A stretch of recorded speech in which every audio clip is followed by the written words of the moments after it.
कर्नाटक और तेलंगाना में अगले साल विधानसभा चुनाव होने हैं, तो केरल और तमिलनाडु में 2026 में विधानसभा चुनाव होंगे।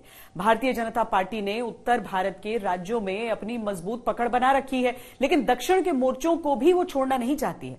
बीजेपी लगातार दक्षिण भारत में जनाधार बढ़ाने की कवायद में लगी हुई है। बीजेपी के मिशन 2024 के लिए दक्षिण भारत काफी अहम है।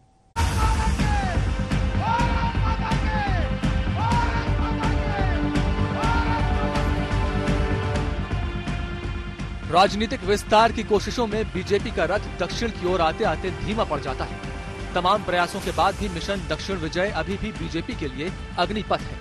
लेकिन बीजेपी ने न हार मानी न कोशिशें रोकी, बल्कि 2024 के आम चुनावों के लिए बीजेपी के हर कार्यकर्ता को मिशन दक्षिण का उत्तरदायित्व सौंप दिया है। केसीआर परिवार के लिए राजनीति सर्कस हो सकती है, हमारे लिए राष्ट्रनीति का ये माध्यम है।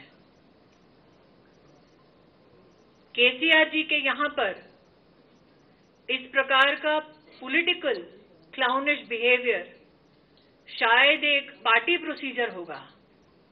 हमारे लिए राष्ट्रीय कार्यकारिणी की बैठक का किसी शहर में, किसी प्रदेश में होना उस प्रदेश के कार्यकर्ताओं के लिए गौरव का विषय है और कार्यकारिणी के माध्यम से राष्ट्रहित में समाज के उत्थान के लिए भाजपा के कार्यकर्ता क्या संकल्प लेंगे, इस दृष्टि से कार्यकारिणी की बैठक बहुत ही महत्वपूर्ण है।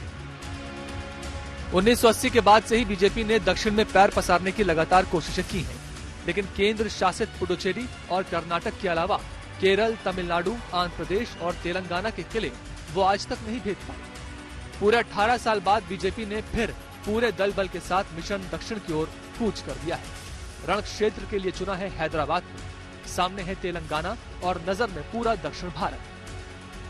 हैदराबाद की सड़कों पर और तेलंगाना में हर जगह एक जोश है, एक जिसे हम कह सकते हैं कि एक उत्साह का वातावरण देखने को मिल रहा है और लोगों ने भारतीय जनता पार्टी को आशीर्वाद देने का मन बनाया है। मैं एक ही बात कहूंगा कि केसीआर को कि जिस तरीके से वो सरकार चला रहे हैं, अपने विरोधियों को दमन कर रहे हैं और भ्रष्टाचार जिस तरीके से पनपा हुआ है, लोगों में बहुत नाखुशी है।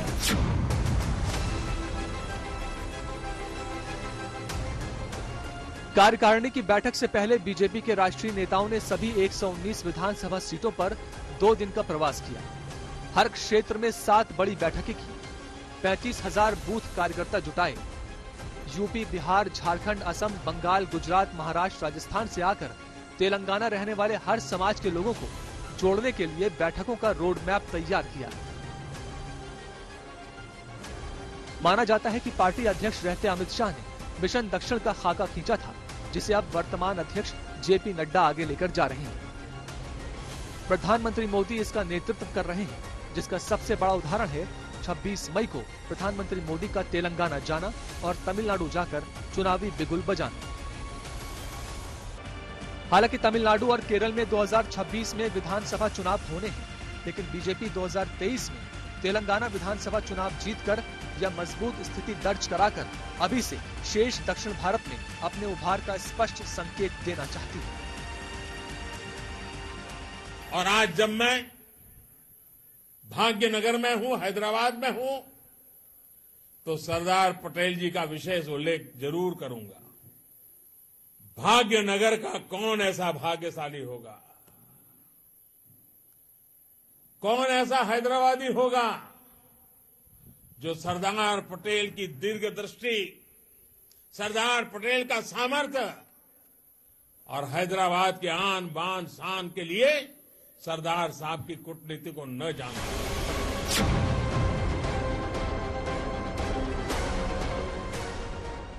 दक्षिण भारत के 5 राज्य आंध्र प्रदेश, तमिलनाडु, तेलंगाना, केरल और कर्नाटक 129 सांसद चुनकर लोकसभा में भेजते हैं।